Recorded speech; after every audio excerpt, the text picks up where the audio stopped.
출애굽기 15장은 아주 밝고 그리고 흥분된 분위기로 시작을 합니다. 여러분 15장 1절을 좀 보시게 되면 이때 모세와 이스라엘 자손이 이 노래로 여호와께 노래하니 이렇게 기록되어 있어요.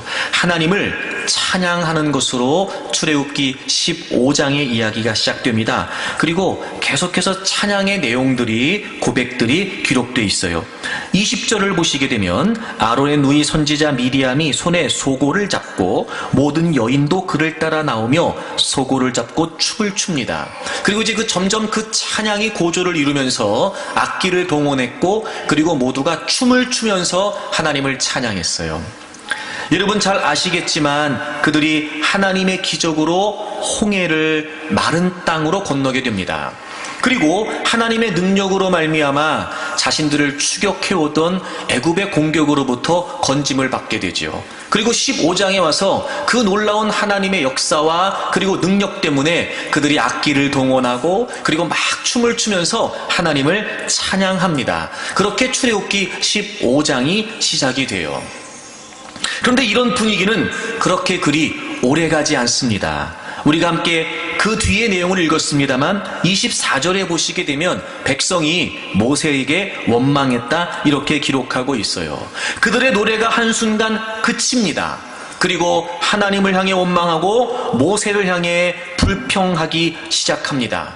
아마 무언가 상황이 벌어진 것 같은 생각이 들지요. 그렇습니다, 여러분. 그들이 홍해를 하나님의 기적으로 건너지요. 그리고 나서 3일 길을 광야를 걷는데 물 한 모금을 먹지 못하는 거예요. 그리고 사흘 만에 마라라고 하는 곳에 도착을 했어요. 와, 여러분, 거기는 물이 있었습니다. 그런데요, 그 물이 얼마나 썼던지 먹을 수가 없었습니다. 3일 동안 물을 한 모금 먹지 못했던 그들이 못 먹을 정도의 물이라면 진짜 그 물은 못 먹는 물인 거예요. 그래서 그들이 순식간에 3일 만에 상황이 반전되고 그들이 하나님께 원망하며 불평을 쏟아내기 시작합니다. 여러분, 이해가 되지 않습니까? 얼마나 그들이 고통스러웠겠냔 말이에요. 여러분, 그냥 우리 같은 이런 상황도 아니고 사막길을 말입니다. 3일이나 물을 한 모금 먹지 못하고 걸어왔으니 얼마나 그들이 갈증이 심했겠냔 말이에요. 그런데 마라에 도착해서 그들을 기다리고 있었던 것은 도저히 먹을 수 없는 쓴 물이었으니 어찌 보면 여러분 우리가 심정적으로 이해가 되지 않습니까? 원망이 앞서겠죠. 어쩌면 불평하는 게 인지상정인지도 몰라요. 그런데 하나님께서는 그들을 그냥 그렇게 쓴물, 먹지도 못하는 물 가운데 괴로움 가운데 놔두지 않으셨습니다. 하나님께서는 모세에게 한 나무를 지시하세요. 그리고 모세가 그 나무를 그 쓴물에 던졌더니 이야, 여러분, 먹을 수 없었던 그 물이 말입니다, 단물이 되었습니다. 그리고 이스라엘 백성들은 갈증을 해소하게 되지요. 그리고 이어서 계속해서 물샘 12, 종려나무 70그루가 있는 엘림까지 그들이 계속해서 전진하게 됩니다. 쓴물과 단물 사이에서 그들은 지금 쓴물과 단물 사이에서 그 어려움을 겪었던 겁니다. 고통의 시간들을 보냈던 겁니다. 참 희한하지요, 여러분. 쓴물과 단물 사이에서 단물을 기대하지 못하는 거예요. 쓴물과 단물 사이에서 단물의 은혜를 사모하지 못한 채 쓴물 때문에 원망하고 불평만 하게 되는 거예요. 사실 여러분, 이 모습은 이스라엘 백성들의 모습이라고만은 할 수 없습니다. 어쩌면 이런 모습은 우리의 모습인지도 모르지요. 쓴물과 단물 사이에서 의심하고 낙심하고 쓴물과 단물 사이에서 원망과 불평이 앞서는 우리의 삶과 별반 다르지 않다는 겁니다. 하지만 오늘 이 이야기를 통해 우리가 한 가지 분명히 알 수 있는 것은 하나님께서는 자신이 사랑하시는 하나님의 백성들을 그 쓴물의 괴로움 가운데 그냥 버려두는 분이 아니시라는 거예요. 여러분, 잊지 마십시오. 쓴물과 단물 사이에서 얼마든지 우리는 단물의 은혜를 기대할 수 있다는 걸 말입니다. 혹시 지금 여러분이 쓴물이라고 여겨지는 고난과 고통의 상황이 있으십니까? 그렇다면 여러분, 단순히 우리가 겪어야 되는 현실의 상황 때문에 원망과 불평을 하기보다는 그런 중에도 여러분, 단물을 기대할 수 있기를 바랍니다. 쓴물을 단물이 되게 하시는 하나님의 은혜를 기대할 수 있기를 바랍니다. 쓴물과 단물 사이에서 여러분은 어떤 시간을 보내고 계셨습니까? 쓴물과 단물 사이에서 여러분은 어떤 마음으로 지내오고 계셨습니까? 도대체 우리가 쓴물과 단물 사이에서 어떻게 주님의 은혜를 기대할 수 있겠냐는 거지요. 그런데 여러분, 한 가지 우리가 기본적으로 알아야 될 건 뭐냐면요, 쓴물과 단물 사이에서 말입니다. 오늘 본문 맨 마지막 27절에 보게 되면 하나님이 그들을 그 마라에서 엘림으로 이끌어 가세요. 근데 마라에서 엘림까지의 거리가요, 약 11km 정도 된답니다. 그냥 한 반나절 정도, 학자들이 추정하기를 이스라엘 백성들이 하루에 한 20km 정도를 이동했을 것이다, 이렇게 추정하거든요. 그럼 여러분, 반나절 정도면은 마라로 갈 수 있어요. 엘림으로 갈 수 있어요. 왜 하나님이 그냥 엘림까지 데려가시면 될걸 굳이 여기서 쓴물을 경험하게 하실까? 그치요? 반나절만 더 가면 돼요, 여러분. 하나님은 엘림을 알고 계셨잖아요. 어차피 글로 갈 거예요.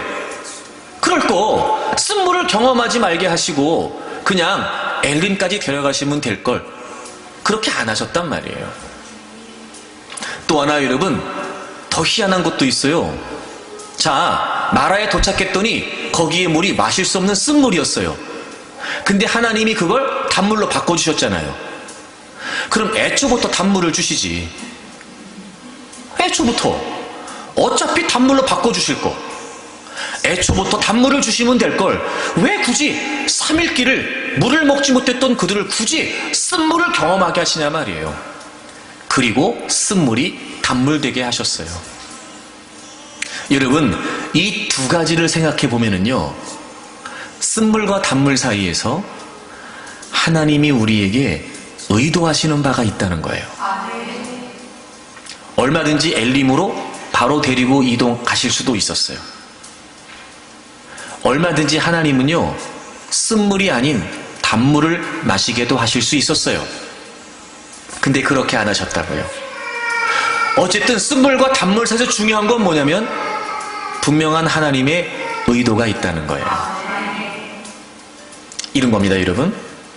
왜 쓴물이 그렇게 힘든 걸까? 왜 쓴물이 그렇게 싫은 걸까? 이유가 없다고 생각되는 거예요. 이유가 없다. 근데 그렇지 않아요. 여러분, 한 번만 더 생각해 보세요. 하나님은 얼마든지 우리가 쓴물이 아닌 그곳에서도, 쓴물이 있는 그곳에서도 바로 단물을 경험하게 할 수 있는 분이지만 쓴물을 겪게 하세요. 굳이 마라에 머물지 않고 물샘 12, 종려나무 70그루 완전 오아시스, 그런 오아시스가 없겠죠. 그런 곳으로 그냥 바로 이동해 주실 수도 있었어요. 하지만 그러지 않으셨어요. 그런 걸 보면 여러분, 우리를 너무나 사랑하시고 우리를 너무나 잘하신 하나님께서 의도가 있는 거예요. 쓴물과 단물 사이에서. 도대체 그럼 우리가 어떻게 그 하나님의 은혜를 기대할 수 있을까? 어떻게 그 하나님의 의도를 깨달을 수 있을까? 우리가 어떻게 하면 단물을 기대할 수 있을까? 오늘 그 말씀을 여러분과 함께 나누려고 합니다. 여러분을 말씀을 들으면서 여러분이 지금 겪고 있는 여러분의 현실의 상황들을 잘 바라볼 수 있도록 성령님께서 우리의 눈을 열어주시기를 원합니다. 지금까지 내가 직면하고 있는 이 쓴물이라고 하는 상황에 관해 나름대로 해석이 되어 있을 수 있으나 그럼에도 불구하고 오늘 말씀을 듣는 가운데 이 말씀을 통해서 하나님께서 깨닫게 하심으로 말미암아 우리의 해석이 아니라 하나님의 의도를 깨달을 수 있기를 바랍니다. 자, 그렇다면 쓴물과 단물 사이에서 우리가 어떻게 하나님의 의도를 깨닫고 이 쓴물에서도 하나님의 은혜를 기대할 수 있을까요? 첫 번째, 오늘 본문을 보시게 되면 25절을 보겠습니다. 모세가 여호와께 부르짖었더니 여호와께서 그에게 한 나무를 가리키시니 그가 물에 던지니 물이 달게 되었더라. 그 다음 보세요. 거기서, 그러니까 그렇게 하나님께서 쓴물이 단물이 되게 하신 다음에 거기서, 그곳에서 여호와께서 그들을 위하여 법도와 율례를 정하시고 그들을 시험하실세. 그들을 시험하셨어요. 그리고 20절 보시면 이르시되 너희가 너희 하나님 나 여호와를 들어 순종하고 내가 보기에 의를 행하며 내 계명에 귀를 기울이며 내 모든 규례를 지키면. 하나님께서 지금 이스라엘 백성들로 하여금 쓴물을 겪게 가시는 의도를 드러내고 계세요. 시험하십니다. 하나님은 이 사건을 통해서 법도와 율례를 정하시지요. 그리고 이스라엘 백성들이 하나님 말씀을 붙들고 하나님의 말씀대로 살아가는 하나님의 백성다운 모습이 되면 좋겠다. 그래서 하나님께서 그들을 시험하셨다는 거예요. 여러분, 쓴물과 단물 사이에서 왜 굳이 하나님은 우리로 하여금 쓴물이라고 하는 괴롭고 고통스러운 시간을 겪게 하시는 걸까요? 하나님의 의도는요, 우리의 믿음을 시험하시는 거예요. 테스트. 제가 이 시험이라고 하는 단어를 여러 차례 설명을 드렸습니다만 성경에 나오는 시험으로 번역된 단어들은 세 가지 의미가 있는데요. 첫째는 뭐냐면 오늘 본문에 기록되어 있는 이 시험, 테스트, 즉 하나님이 우리의 믿음을 더 가꾸어 가시기 위해, 연단하시기 위해 시험하시는 거예요. 테스트 하시는 게 있어요. 두 번째, 시험이라고 번역된 단어 중에 또 하나 어떤 의미가 있냐면 사단이, 원수마귀가 우리가 믿음의 길에서 떠나도록 우리를 유혹하는 temptation, 바로 그 유혹이 시험으로 번역되게 됐습니다. 그리고 어떤 시험이라고 하는 단어는 이 두 가지 의미를 다 포함하는 시험이라고 하는 단어도 있어요. 오늘 본문에 기록된 이 시험이라고 하는 단어는 하나님이 하나님의 백성들을 지금 테스트하고 계신다는 거예요. 그래서 어떤 영어 성경을 찾아보니까 proof, 증명하다, 이런 단어를 사용한 성경도 있더라고요. 그러니까 지금 하나님께서 이 쓴물을 통해서 이스라엘 백성들의 믿음을 점검하고 계시는 거예요. 점검하고 계시는 거예요. 자, 그러면 여러분, 적어도 하나님이 지금 이스라엘 백성들을 시험하신다면 출제자의 의도가 있지 않을까요? 출제자의 의도가. 여러분, 시험을 볼 때 우리가 시험을 잘 볼 수 있는 비결이 뭐냐면 그 문제의 의도를 파악하는 거예요. 출제자가 왜 이 문제를 냈냔 말이에요. 도대체 무엇 때문에 이 문제를 냈냐는 거죠. 그래서 여러분 문제를 풀 수 있어요. 그러니까 지금 여러분이 혹시나 나는 너무나 단물을 기대하고 있음에도 불구하고 하나님께서 지금 쓴물이라고 하는 상황 가운데 있게 하신다면 지금 우리의 믿음을 뭐 하시는 거예요? 테스트 하시는 거예요. 아, 여러분, 그런 걸 보면 첫째, 우린 이 생각은 할 수 있어요. 아, 내가 믿음이 있는 거다 말이에요. 믿음이 있어요, 지금. 여러분, 지금 여러분이 하나님을 믿는 게 맞아요. 이런 우리가 믿음이 있는 거라고요, 지금. 그러니까 하나님은 지금 우리가 있는 그 믿음을 테스트 하시는 거예요. 그러니까 믿음의 시련이 있다, 지금 쓴물 가운데 있다, 이건 지금 뭐냐면요, 아, 지금 나는 믿음이 있다. 믿음이 있는 거예요. 그러면 이렇게 하나님의 백성들이 믿음의 삶의 여정을 살아갈 때 도대체 하나님은 어떤 의도로 시험하실까? 물론 여러 가지 의도가 있을 수 있어요. 근데 오늘 본문을 보면 한 가지 아주 두드러지는 하나님의 의도를 찾아낼 수 있어요. 사실은 제가 그래서 아까 출애굽기 15장을 1절부터 설명을 드린 거였습니다. 여러분, 14장의 상황을 잘 아시죠? 우리가 말씀을 몇 주 전에 나눴습니다만 하나님의 놀라운 능력으로 말미암아 드디어 출애굽을 했어요. 그리고 그들은 너무나 기뻐서 또 너무나 하나님을 찬양하면서 지금 하나님의 인도하심을 따라왔는데 그게 바로 홍해 앞이었어요. 그리고 마음이 변한 바로가 다시 이스라엘 백성들을 잡기 위해서 그들이 홍해 앞에 갇혔다, 이런 생각을 하면서 다시 군대를 출동시키죠. 앞에는 건널 수 없는 홍해가 있었고 그리고 뒤로는 다시 애굽의 군인들이 이스라엘을 추격해 오고 있는 상황이었어요.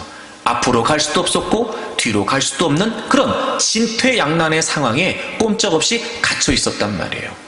그때 하나님께서 놀라운 능력을 행하십니다.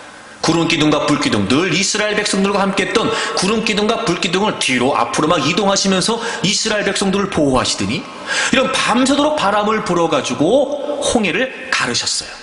그렇게 하나님이 홍해를 가르셨어요. 그리고 여러분, 이스라엘 백성들은 마른 땅이 돼서 그 홍해를 건너죠. 그리고 이제 뒤이어 애굽의 군인들이 그 갈라진 홍해를 통해 이스라엘 백성들을 추격해 올 때 하나님께서 접근하지 못하도록 구름기둥 불기둥으로 막으시고 이스라엘 백성들이 다 건너가고 난 다음에 이제 하나님께서 그 열렸던 바닷물을 다시 닫으셨어요. 와, 여러분, 이게 도대체 말입니다, 영화에나 나올 법한 이야기지 이게 믿어지냐 말이에요. 그런 도무지 믿을 수 없는, 그래서 하나님이 하셨다라고 밖에 인정되지 않는 그 놀라운 하나님의 기적을 통해 이스라엘 백성들이 홍해를 건넜고 그리고 애굽의 위기로부터 건짐을 받게 돼요. 그리고 출애굽기 15장 1절에 딱 오게 되면 당연히 그들은 지금 찬양하는 거예요. 야, 얼마나 여러분 기분이 좋았을까요? 그러니 여러분, 그들은 막 목소리를 높였고 소고라고 하는 악기를 막 동원해 가면서 여인들이 춤을 추면서 막 그러면서 막 하나님을 찬양했던 거예요. 그리고 3일 후에 상황이 반전됐어요. 일단 3일 길을 걷는 것도 쉽지 않았습니다. 물이 없었어요. 그리고 3일 만에 마라에 도착했는데 거기에 있었던 물도 너무 써서 먹지를 못하는 거예요. 무슨 의도였을까요? 하나님께서 도대체 이 상황에서의 시험이라는 게 도대체 하나님이 뭘 지금 시험 문제로 내신 걸까요? 너희들이 3일 전에 내가 기적같이 너희들을 건져줘서 나를 찬양하고 나의 기쁨으로 영광을 돌렸지. 자, 기적이 없다 지금. 그때 상황이랑 너무도 상황이 달라졌어. 그래도 너희들이 나를 찬양할 수 있겠냐? 그때 너희들이 내가 너희들에게 베풀어준 기적 때문에 너희들은 나를 찬양했고 나에게 감사했고 나를 사랑한다고 고백했지. 자, 그 복이 지속되지는 않는다. 계속되지 않아. 너희들이 겪어왔던 것처럼 어둠과 메마름의 상황이다. 그래도 너희들이 나를 인정할 수 있겠냐? 그래도 그 자리에서도 너희들이 나를 찬양할 수 있겠냐? 그래도 너희들이 나 때문에 나를 하나님으로 고백할 수 있겠냐? 하나님의 의도는 거기에 있었어요. 그렇습니다, 여러분. 물론 하나님은 우리에게 놀라운 은혜와 놀라운 역사를 베풀어 주시기도 합니다. 마땅히 우리는 그때마다 하나님께 감사하죠. 그리고 하나님을 찬양합니다. 역시 하나님이시라고 우리는 목소리를 높여 하나님을 인정하는 고백을 하기도 합니다. 하지만 여러분, 그것이 전부일 뿐, 예를 들어 상황이 달라지거나 어려워지거나 혹은 우리가 기대했던 대로 이루어지지 않게 되면 우리는 쉽사리 원망과 불평을 내뱉게 됩니다. 과연 그렇다면 우리는 하나님 때문에 찬양했던 겁니까? 하나님이 주신 복 때문에 찬양했던 겁니까? 과연 그러면 우리는 하나님을 하나님으로 찬양한 겁니까? 아니면 하나님이 주신 선물 때문에 하나님을 찬양한 겁니까? 적어도 하나님의 백성들이 그 여러 가지 많은 상황 속에 겪게 되는 은혜와 역사와 놀라운 기적 가운데 아, 하나님이시군요. 하나님을 깨닫고 하나님을 만날 수 있습니다. 어쩌면 그렇게 믿음이 시작되는지도 모르죠. 근데 점점 그러면 그럴수록 우리는 또 다른 은혜, 더 큰 은혜, 우리가 원하는 것들만 기대하고 희망사항만 나열할 뿐 정작 하나님 그분에 대한 관심은 없어지기 시작하는 겁니다. 그리고 하나님께서 역사하셨다라고 말하지만 정작 하나님에 대한 관심은 없고 그 역사에만 한눈을 팔고 있는 겁니다. 오히려 정말 하나님께서 베푸신 은혜라고 말하고 하나님께서 베푸신 능력과 기적이라고 말한다면 그 때문에 더 하나님을 바라보고 더 하나님을 의지해야 됐음에도 불구하고 이제는 그것이 아니라 하나님 그분이 아니라 이제는 기적 그것에만 마음을 두게 되는 겁니다. 그러니 상황이 반전되면 하나님은 온데간데 없는 겁니다. 찬양했던 그 입술로 하나님께 원망을 하고 감사했던 그 입술로 하나님께 불평하기 일쑤인 거죠. 그때 하나님께서 쓴물과 단물 사이에 우리를 있게 하시는 거예요. 오해하지 마십시오. 단순히 우리를 고통 가운데 괴롭게 하시기 위함이 아닙니다. 그 모든 것을 베푸신 분이 하나님이시라는 걸 다시 기억하게 하시는 거예요. 사랑하는 여러분, 쓴물과 단물 사이에서 정말 하나님이 우리에게 원하시는 의도가 무엇일까요? 그럼에도 불구하고 하나님을 하나님으로 인정하는 거예요. 그래서 하나님은 우리를 하나님 그분만을 향하는 자들로 그 어떤 희한한 능력이나 기적을 통해 하나님을 만나 정말 하나님은 살아계시군요, 그 하나님의 놀라운 역사로 말미암아 정말 하나님은 나의 하나님이십니다 라고 고백했던 그들이 진정으로 하나님을 믿는 하나님의 사람들로 세워져 갈 수 있도록 쓴물이라고 하는 그 광야의 시간들을 통해서 하나님은 우리를 다루어 가시는 거예요. 자, 이제 여러분 출제자의 의도를 아셨다면 이제 여러분이 답을 쓰시면 됩니다. 지금 우리는 쓴물에 있습니다.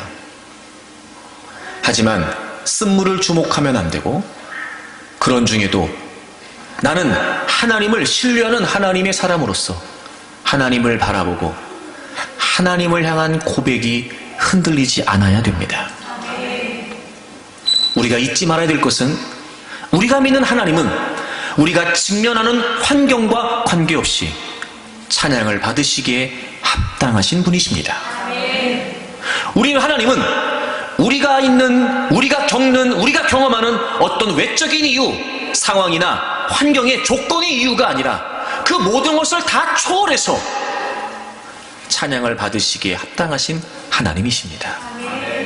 그러므로 우리는 밤이나 낮이나 어제나 오늘이나 어느 자리에 있어도 하나님이 하나님 되심을 인정하고 하나님, 제가 이 자리에서도 하나님을 신뢰합니다라고 하는 믿음의 고백을 담아 하나님이 하나님 되심을 찬양해야 됩니다. 하나님은 그 찬양을 기쁘게 받으실 거예요. 그리고 쓴물과 단물 사이에서 그럼에도 불구하고 하나님을 높여드리고 하나님을 인정하고 하나님을 줄곧 신뢰하는 우리에게 단물이라고 하는 놀라운 은혜를 베풀어 주실 것입니다. 그래서 여러분, 우리가 믿음을 오해하면 안 됩니다. 정말 믿음의 본질을 우리에게 잘 알려주고 있는 본문을 좀 하나 찾으려고 하는데요. 여러분, 히브리서 11장을 좀 찾겠습니다. 히브리서 11장을 찾으시고 우리 6절을 좀 같이 보도록 하겠습니다. 히브리서 11장 6절을 좀 보겠습니다. 믿음이 없이는 하나님을 기쁘시게 하지 못하나니, 이런 믿음이 없이는 하나님을 기쁘시게 하지 못한다는 걸 보면 정말 하나님이 기뻐하시는 건 믿음이에요. 믿음. 여러분, 그걸 잊지 마세요. 정말 하나님이 우리 때문에 기뻐하시는 게 뭐냐면요, 우리의 믿음이라고요. 우리의 믿음. 그러면 여러분, 우리가 믿음을 잘 이해해야 돼요. 그렇죠? 그러니까 믿음, 하나님은 우리의 믿음을 기뻐하시는 거니까 우리는 어떤 믿음이야, 믿음이 뭔지를 정확히 알아야 정말 우리의 삶을 통해 하나님이 기뻐하심을 받는 거잖아요. 자, 그럼 진짜 믿음이 뭐냐? 성경이 우리에게 이렇게 알려주고 있어요. 믿음은 뭐냐면요, 하나님께 나아가는 거예요. 보세요, 여러분. 믿음을 설명하면서 우리와 하나님만 기록되어 있지 우리와 하나님 사이에 그 어떤 조건이나 상황이 기록되어 있지 않아요. 믿음은 하나님께 나아가는 거예요. 여기서 나아간다는 말은 가까이 간다는 거예요. 여러분, 예수 그리스도께서 우리의 죄를 위해 죽으시고 부활하심으로 말미암아 이제 우리는 우리의 공로나 우리의 성과가 아니라 그 예수 그리스도의 구속의 은혜로 말미암아 이제 우리는 다 의롭다 심을 받고 하나님과 가까워질 수 있는, 하나님께 나아갈 수 있는 하나님 백성이 되었습니다. 그게 믿음의 출발이죠. 그리고 믿음의 전부가 뭐냐? 그렇게 된 주의 공로로 하나님께 나아갈 수 있게 된 우리가 이제 하나님께 점점 가까이 나가는 거예요. 하나님과 점점 가까워지는 거예요. 이전보다 더 하나님을 많이 알게 되고 이전보다 더 하나님을 많이 경험하면서 중요한 포인트가 뭐예요? 하나님과 가까워지는 거예요. 가까워지는 거예요. 그 사이에 아무것도 없어요. 믿음은 하나님과 가까워지는 거예요. 자, 그러면 이제 하나님이 뭘 기뻐하시는 거예요? 우리가 예수 그리스도의 은혜로 하나님을 깨닫고 하나님을 믿게 된 우리가 점점 하나님께 가까이 오기를 하나님은 기다리고 계시는 거예요. 그리고 뭘 기뻐하시는 거예요? 조금 더 가까이, 조금 더 가까이, 더 하나님과 가까워지는 게 하나님은 기뻐하시는 거예요. 제가 늘 여러분에게 말씀드리잖아요. 하나님이 원하시는 건 우리 자신이에요. 우리 자신. 네. 껍데기뿐인, 하지만 여러분 형식적인, 습관적인, 의무적인 그런 어떤 행위를 하나님이 기뻐하시는 게 아니에요. 여러분, 그런 건 다 쓸데없어요. 하지만 하나님이 정말 기뻐하시는 건 우리의 존재가 하나님과 더 가까워지는 거예요. 믿음은 하나님과 가까워지는 거예요. 그걸 하나님이 가장 기뻐하세요. 그럼 여러분, 하나님과 가까워진다는 게 무슨 의미냐? 우리가 두 가지를 분명히 알아야 돼요. 첫째는 뭐냐면 반드시 그가 계신 것을 믿는 거예요. 제가 설명드렸었는데 여기서 반드시 그가 계신다는 걸 믿는다는 건 객관적으로 하나님의 존재가 있다는 걸 믿는 걸 의미하지 않습니다. 지적인 동의를 말하는 게 아니에요. 우리가 지적으로 동의하는 그 하나님의 존재가 내 삶에 실존적인 의미가 있냐는 거예요. 자, 보세요. 하나님께 나아가려면, 하나님과 가까워지려면 하나님의 실제가 분명해야 돼요. 여러분, 하나님의 실제가 분명하지 않는데 어떻게 우리가 하나님께 나아갈 수 있겠냔 말이에요. 그래서 하나님이 어떻게 하셨냐면 말씀을 우리에게 주셨어요. 그리고 하나님은 그 말씀을 통해 우리의 삶의 현장에 하나님이 여전히 일하고 계심을 깨닫게 하시죠. 그래서 우리도 우리 입술로 고백해요. 하나님이 하셨다, 하나님이 하신다, 하나님의 역사다, 하나님의 능력, 우리도 고백해요. 그러니까 이런 겁니다. 하나님께 더 가까이 나아가려면 하나님 그분이 분명해야 되기 때문에 하나님은 우리에게 하나님 그분을 더 확실히 하도록 때로는 말씀으로 하나님을 경험하게 하세요. 말씀을 깨닫게 하심으로 정말 하나님이시군요 알게 하신단 말이죠. 그리고 우리의 삶에 놀라운 역사와 능력을 베풀어 주심으로 말미암아 하나님이셨군요 깨닫게 하심으로 점점 더 하나님을 분명하게 하기를 원하시는 거예요. 그러니까 하나님의 의도는 뭐냐? 그런 역사와 능력과 은혜를 베푸신 하나님의 의도는 뭐예요? 그 상황, 그 역사를 통하여, 그 기적을 통하여 하나님 그분을 더 주목하라는 거예요. 왜? 하나님의 실체가 분명해야, 하나님의 실존이 분명해야 하나님 그분과 가까워질 수 있으니까요. 두 번째, 그가 계신 것과 두 번째, 우리가 또 뭘 믿어야 되냐면 그가 자기를 찾는 자들에게 상 주시는 이심을 믿어야 할지니라. 여러분, 제가 이것도 여러 차례 설명했어요. 이게 오해될 수 있는 소지가 있어요. 상을 주신다고 해서 그래요. 이게 무슨 의미냐면 하나님은 자기를 찾는 자들에게, 그가 자기를 찾는 자들에게 그분이 상이 되신다는 거예요. 그분이. 자, 여러분 보세요. 자, 하나님을 찾아요. 하나님께 가까이 가요. 그런 마음이 있는 사람에게 가장 큰 상이 뭐겠어요? 하나님 그분이에요. 여기서 하나님을 찾는다는 건 무슨 말이냐면요, 진지하게 진심으로 추구한다 이런 뜻이에요. earnestly seek라고 돼 있어요. 하나님을 찾는다는 건 아버지 도와주세요, 아버지 이거 해주세요, 아버지 저거 해주세요, 이게 아니에요. 여기서 찾는다는 말은 그 말이 아니에요. 하나님 그분의 실체를 분명히 하고 하나님 그분을 점점 추구해가는 거예요. 이러면 예를 들면 이런 거죠. 우리가 사람을 만나서 누군가를, 근데 참 사람이 괜찮아. 그래서 우리 마음 가운데 저 사람하고 더 친해졌으면 좋겠다, 저 사람하고 더 가까워졌으면 좋겠다, 저 사람 좀 더 알아가고 싶다, 이런 마음 들잖아요. 그죠? 그래, 여러분 보세요. 그러니까 그렇잖아요. 왜? 더 알아가고 싶고 막 그냥 막 그래서 막 하루도 막 몇 번씩 생각나고, 아니 몇 번을 모자라지 몇십 번씩 생각나고 막 그냥 막 전화기를 받다 열었다 막 그러면서 연락이 오나 안 오나 막 그러면서 내가 먼저 연락해볼까 하면서, 이게 뭐 하는 거야? 추구하는 거예요. 추구. 근데 그거는 형식이 아니죠. 마음이 담기잖아. 마음이. 내가 그 사람을 알고 싶고 내가 그래서 가까이 다가가고 싶은 거야. 이 말이 그 말이에요. 그래서 그 사람과 더 가까워졌어. 그럼 다른 게 필요해요? 필요하지 않아요? 필요하지 않아. 그 사람을 더 알아가고 싶고 그 사람과 더 가까워지고 싶기 때문에 만나는 거고, 차를 마시고 밥을 먹고 영화를 보는 거지. 밥 먹을 사람이 없어서 그 사람 만나는 거 아니잖아요. 밥 먹으려고 그 사람 만나는 게 아니라 그 사람을 만나려고 밥을 먹는 거지. 이해가 되시죠? 무슨 말인지? 이 말이 그 말이라고, 여러분.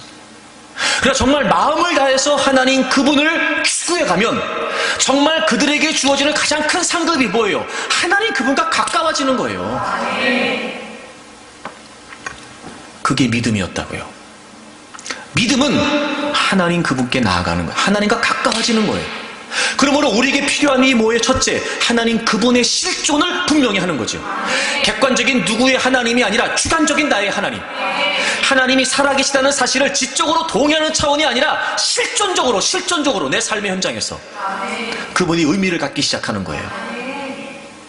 두 번째, 그분을 더 알아가고 싶은 거예요. seek, 진지하게 마음을 담아서 그분과 더 가까이 하고 싶고 그분을 더 경험하고 싶고 알아가고 싶고, 그래서 그분과 친밀한 관계를 갖고 싶은 거예요. 여러분, 그래야 하나님과 가까워질 수 있죠. 그래서 그분을 추구하면 그분이 만나주시겠대요. 그게 상이라는 거예요. 그게 믿음이었어요. 그러니 보십시오. 하나님이 우리에게 베풀어 주신 모든 은혜와 역사와 능력들은 사실 그 상황들을 통해 누구를 주목해야 됐냐면 하나님을 주목해야 됐어요. 근데 우리가 그걸 망각하는 거예요. 그래서 하나님께서 우리의 믿음의 시선이 어긋나지 않도록 때로는 쓴물이라고 하는 괴로운 상황을 통해 이제까지 베푸셨던 그 모든 은혜의 주인이 하나님이시라는 걸 떠올리게 하시는 거예요. 그래서 더 그 하나님을 바라보게 하시고 더 그 하나님을 기대하게 하심으로 말미암아 비로소 그 쓴물에서도 단물로 바꾸어 주신 하나님을 경험하여 하나님과 가까워지기를 원하시는 거예요. 사랑하는 여러분, 혹시나 지금 여러분들이 쓴물 가운데 있다면 지금이 하나님을 떠올려 하나님을 기억하고 그리고 하나님과 가까워질 수 있는 은혜의 기회예요.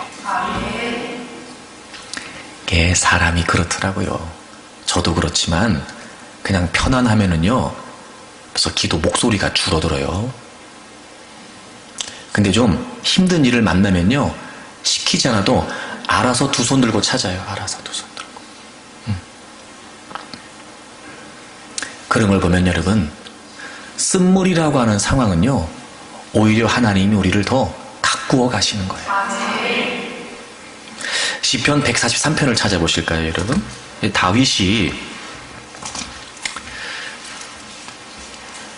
그런 쓴물의 상황이 있었던 것 같아요. 시편 143편에 보게 되면 다윗의 시라고 되어 있고 상황이 정확히 기록되어 있지 않는데 우리가 좀 짐작해 볼 수 있는 표현들이 나와요. 여러분 3절과 4절을 보시면요, 원수가 내 영혼을 핍박하고 내 생명을 땅에 엎어서 나로 죽은 지 오랜 자같이 나를 암흑 속에 두었나이다. 느껴지시죠, 여러분? 느낌이 지금 이 상황이 어떤지. 그러니까 핍박을 받고 있었고 어느 정도였냐면요, 생명을 땅에 엎어서 죽은 지 오랜 자같이, 그러니까 그냥 지금 죽은 게 아니라 한참 된 것처럼, 그러니까 굉장히 긴 시간 동안 아주 칠흑 같은 암흑 속에 어둠의 시간을 보내고 있었던 거예요. 자기가 마치 죽은 지 오래된 사람처럼. 그래서 4절에 보시면 내 심령이 속에서 상하며 내 마음이 내 속에서 참담하대요. 느껴지시죠? 어느 정도인지. 지금 이 쓴물의 상황에 있는 다윗의 마음이 지금 이렇다는 거예요. 그런데 다윗이 거기서 어떤 태도를 취하냐면 5절을 보세요. 내가 옛날을 기억하고 주의 모든 행하신 것을 읊조리며 주의 손이 행하는 일을 생각하고, 그리고 6절을 보면 뭘 하냐면요, 주를 향해요. 하나님을 향하여 손을 펴고 내 영혼이 마른 땅같이 주님을 사모해요. 지금 쓴물을 겪고 있는, 쓴물의 상황을 겪고 있는 다윗이 그 상황에서 뭘 하고 있냐면요, 하나님을 향하고 있어요. 어느 정도였냐면 마른 땅같이. 여러분, 마른 땅 같은 말이 무슨 표현인지 아시죠? 그 메마른 땅이 얼마나 여러분 그 물기를, 비를 기다리고 있냔 말이에요. 마른 땅같이 뭘 해요? 주님을 사모한대요. 주님을. 그러니까 상황이 반전되고 단순히 상황이 나아지고 이런 차원이 아니라 그 쓴물의 상황에서 다윗은 지금 주를 향하여 손을 펴고, 그러니까 주님만 바라보는 거예요. 그러니까 하나님만 의존하는 거예요. 그리고 마른 땅같이 영혼이 주님을 사모하고 있어요. 근데 그렇게 할 수 있는 비결이 뭐냐면 기억하고 읊조리고 생각하는 거예요. 지금까지 비록 지금 내가 쓴물의 상황이 있지만 쓴물만 있지 않았거든요. 하나님이 주셨던 놀라운 은혜들이 없지 않아요. 이스라엘 백성들이 지금은 3일길을 물을 먹지 못하고 마라의 쓴물 상황이 있지만 불과 3일 전에 놀라운 하나님의 능력 가운데 홍해를 건넜던 것처럼 이제까지 베풀어 주셨던 하나님의 놀라운 역사와 능력들을 기억하고 읊조리면서 고백하는 거예요. 계속해서 고백하는 거예요. 그리고 생각하는 거예요. 하하, 맞다. 하나님은 늘 은혜를 베풀어 주셨지. 이전에도 힘들고 어려운 일이 있었지만 하나님은 그것도 겪게 하셨지. 그때 쓴물이었는데 그 쓴물도 단물이 되게 하셨었지. 그래. 그리고 점점 하나님을 생각하고 하나님의 은혜를 기억하고 막 그렇게 하나님의 것을 고백하는 거예요. 막 고백하는 거예요. 그러면서 누구로 향해요? 하나님으로 향해요. 하나님으로. 쓴물과 단물 사이에서 하나님이 내시는 이 믿음의 시험, 이 믿음의 테스트를 어떻게 우리가 이겨낼 수 있냐면요, 기억하고 생각하고 고백하는 거예요. 사실 여러분, 우리가 지금 직면하고 있는 상황이 제일 어려운 상황이라고 말하지만 그 이전에 그거보다 더 큰 문제도 있었어요. 그게 지나가니까 잊어버린 거고, 지금 당장 내가 겪고 있으니까 이게 제일 크다고 느끼는 것 뿐이지, 여러분, 그 이전에요 수없이 많은 우여곡절이 있었다니까요, 인생에. 근데 그때마다 하나님께서 쓴물에만 우리를 버려두지 않으시고 분명히 쓴물을 단물되게 하신 은혜가 있었단 말이에요. 그러니까 지금 오늘 우리가 이러고 있는 거지. 그때 내가 포기하고 싶었을 때 포기했으면 그냥 끝장났지. 그지요? 그때 내가 에라 모르겠다, 될 대로 되라, 만약에 그랬으면요 우린 진짜 될 대로 됐을 거예요. 하지만 하나님이 그렇게 하지 않으셨어요. 그러니 여러분, 쓴물과 단물 사이에서 단순히 쓴물이라고 하는 상황 때문에 괴로워하려고만 하지 말고 그 쓴물에서도 이제까지 내게 베푸셨던 하나님의 은혜와 능력들을 기억하면서 여전히 단물을 기대할 수 있다면 여러분, 우리는 하나님을 주목해야 된단 말이에요. 하나님은 지금 그걸 테스트하시는 거예요. 그래도 너희들이 나를 기억하냐? 그래서 나를 찬양할 수 있냐? 정말 그럼에도 불구하고 내가 너의 하나님이라는 걸 너는 인정하냐? 그래, 그 쓴물의 상황에서도 나를 저버리지 않을 수 있냐? 여전히 내가 인도한다는 걸 너희들은 믿냐? 여전히 내가 너희들을 보호하고 지키고 있다는 걸 너희들은 믿느냐? 그럼 나를 바라봐라. 하나님이 지금 그렇게 문제를 내신 거예요. 그래서 여러분, 이 쓴물이라고 하는 시간은요, 이 믿음의 테스트를 통해 우리가 잊지 말아야 될 게 뭐냐면 반드시 그 쓴물에서의 은혜가 있다는 거예요. 여러분, 예레미야 선지자가, 여러분 예레미야를 찾아보세요. 그런 고백을 했더라고요. 예레미야 31장 2절을 보시면, 31장 2절을 보세요. 여호와께서 이같이 말씀하시니라, 칼에서 벗어난 백성이 광야에서 은혜를 입었나니. 여러분 보세요. 칼에서 벗어나서 광야로 나갔대요. 그러면 여러분, 광야가 칼에서 벗어났다는 상황과 대조적인 상황일 텐데 오히려 광야에서도 은혜를 입었답니다. 여러분이 짐작하시겠지만 이스라엘 백성들이 애굽의 지배에서 구원을 받고 그리고 그들이 어디로 나왔어요? 광야로 나왔어요. 그런데 그 광야에서도 그들은 은혜를 입었다는 거예요. 여러분, 광야가 어딥니까? 배고픔이 있고 결핍이 있고 그리고 메마름이 있는 장소예요. 생존을 위한 필요가 부족합니다. 어쩌면 희망이 사라진 장소일 수도 있지요. 근데 놀라운 건 그 광야가 이스라엘 백성들이 하나님의 깊은 은혜와 사랑을 겪게 깨달은 장소였다는 거예요. 이유가 뭐였냐면 그 뒷말씀 보세요. 곧 내가 이스라엘로 안식을 얻게 하러 갈 때에라. 여러분, 광야는 과정이었고요. 이스라엘에게서 목적지는 뭐였냐면 가나안, 하나님의 약속이었단 말이에요. 이게 무슨 말이냐면 왜 우리가 광야에서도 하나님의 은혜를 기대할 수 있냐? 왜 쓴물에서도 단물을 기대할 수 있냐? 하나님이 우리에게 원하시는 건, 우리에게 기대하시는 건 쓴물 그 자체가 아니기 때문에 그래요. 여러분, 쓴물은요 단물로 가는 과정이에요. 이스라엘 백성들은 하나님의 약속을 충실하게 이행하지 못했어요. 준수하지 못했습니다.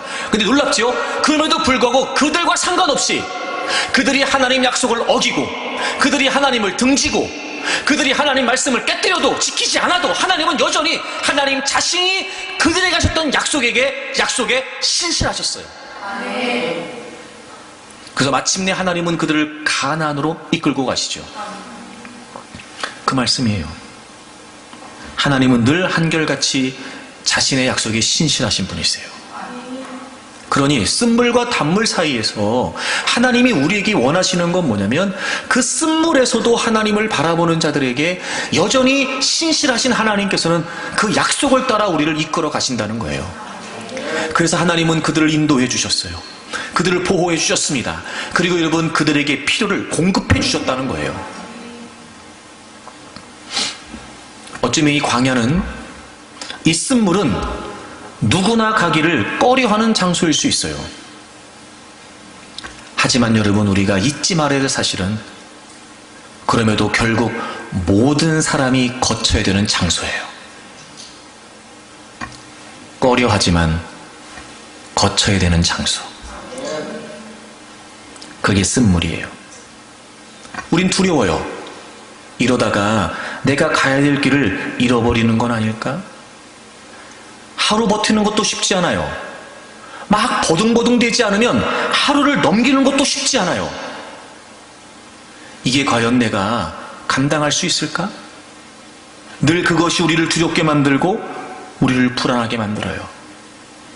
하지만 여러분, 이스라엘 백성들이 광야에 있을 때도 하나님께서 날마다 공급하시고 날마다 베풀어 주셨던 은혜가 있었던 것처럼 또 오늘 하루도 그 광야에 있는 우리에게 지나갈 수 있도록 하나님이 은혜를 베푸세요.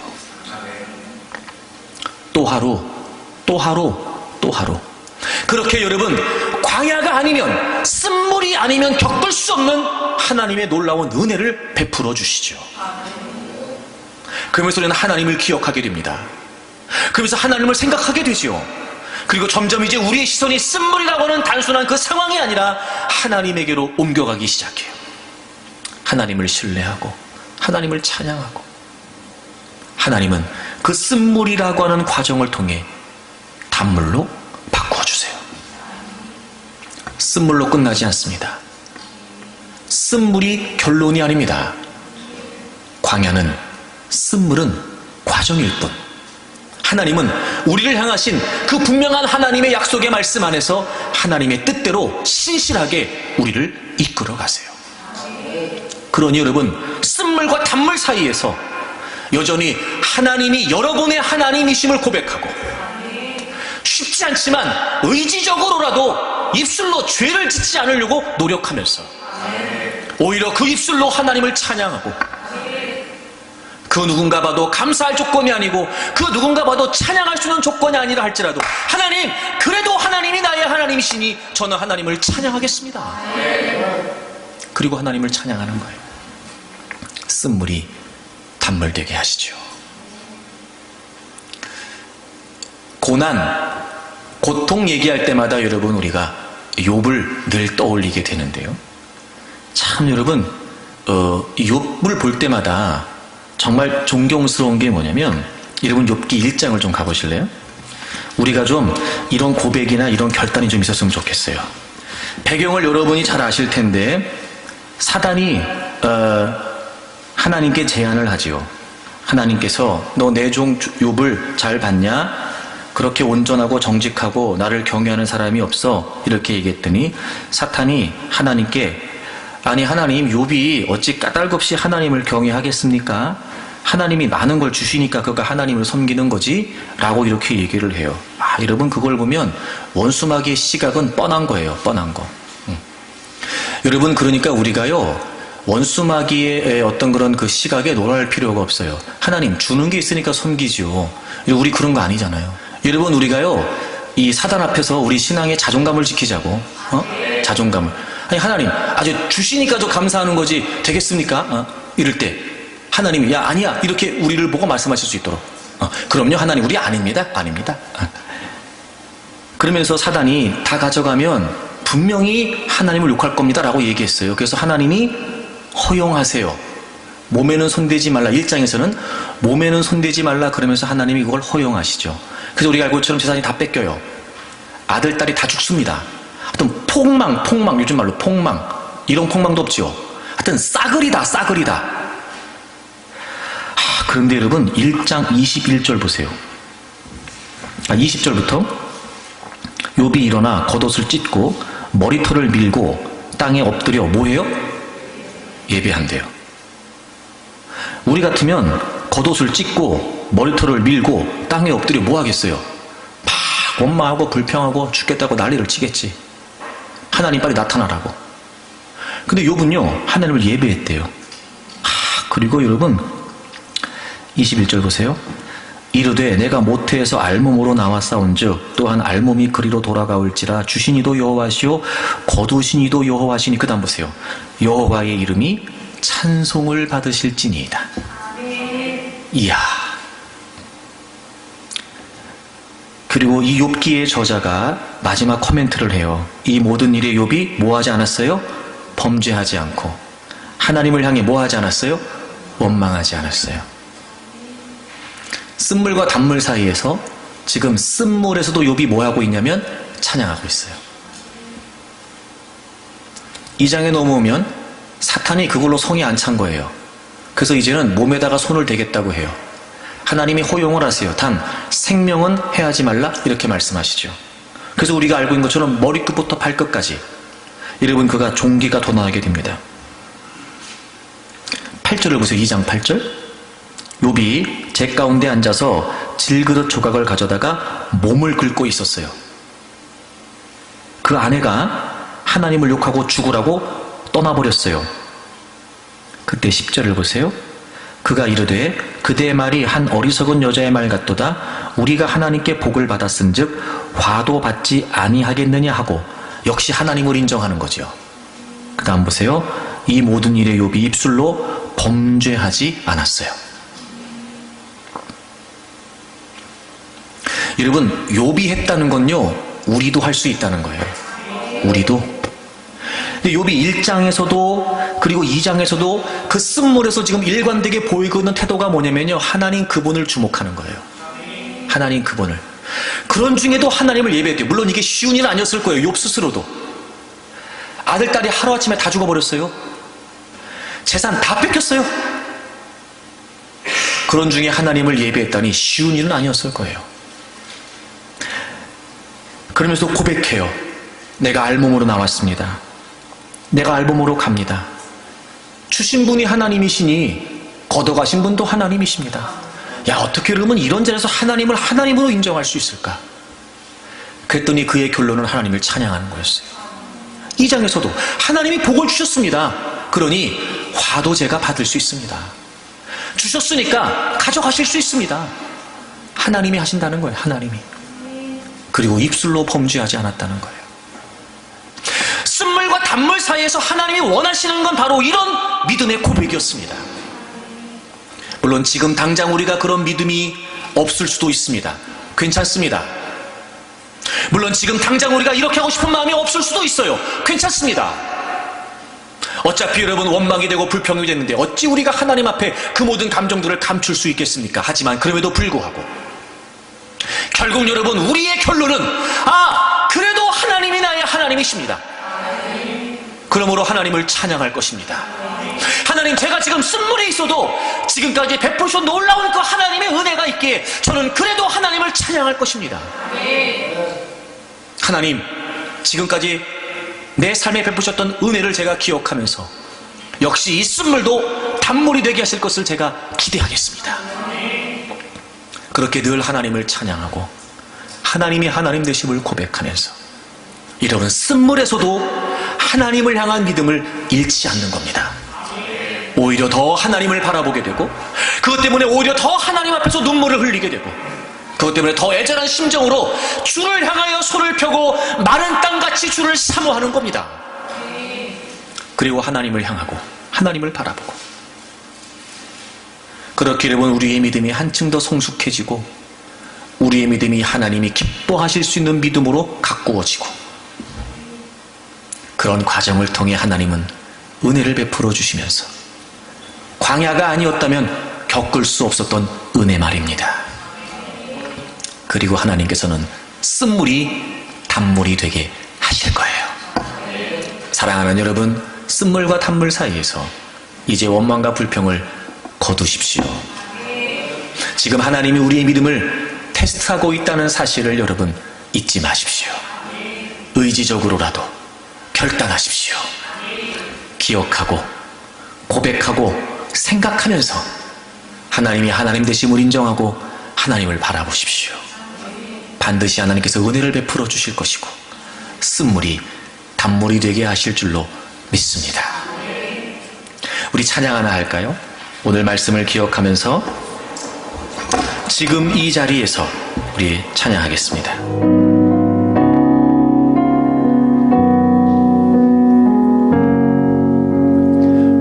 둘러봐도 보이지 않고 막혀버린 삶의 현실들 가슴 속에 시린 눈물과 두려움에 지쳐버린 내 삶 아픔 속에 서 있는 내게 안타까워 손 내미시네 눈을 드니 주님 계시네 나를 안고 그의 길로 날 인도하시네 지금 이 자리에서 주를 바라보며 지금 이 자리에서 주가 영광 받으시오로 주께 나가리라 주께 순복하리라 지금 이 자리에서 살아내리라 둘러봐도 보이지 않고 둘러봐도 보이지 않고 막혀버린 삶의 현실들 가슴 속에 시린 눈물과 두려움에 지쳐버린 내 삶 안타깝게 손 내미시고 안타까워 손 내미시네 눈을 뜨니 주님 계시네 나를 안고 그의 길로 날 인도하 자리에서 주를 바라보며 지금 이 자리에서 주가 영광 받으시도록 주께 나가리라 주께 순복하리라 지금 이 자리에서 살아내리라 지금 이 자리에서 주를 바라보며 지금 이 자리에서 주가 영광 받으시도록 주께 나가리라 주께 순복하리라 지금 이 자리에서 오른손 들고 다시 한번 고백합니다. 지금 이 자리에서 주를 바라보며 지금 이 자리에서 주가 영광 받으시도록 주께 나가리라 주께 순복하리라 지금 이 자리에서 살아내리라. 두 손을 높이 들겠습니다. 쓴물과 단물 사이에서 더 이상 원망과 불평을 일삼거나 괴로움과 고통에 아픔의 눈물로 세월을 보내지 않기를 바랍니다. 사랑하는 여러분, 주를 향하여 손을 높이 들고 마른 땅같이 주를 사모하십시오. 쓴물의 은혜를 베풀어 주실 것입니다. 그 은혜 속에 우리의 믿음을 더 견고하게 세워가실 것입니다. 지금까지 베푸셨던 하나님의 은혜를 기억하고 고백하고 생각하십시오. 그리고 그럼에도 불구하고 하나님이 나의 하나님이십니다. 하나님을 찬양합니다. 하나님 감사합니다. 우리 큰 목소리를 주여 세 번 하고 동서하게 기도합니다. 주여 주여 주여 하나님 아버지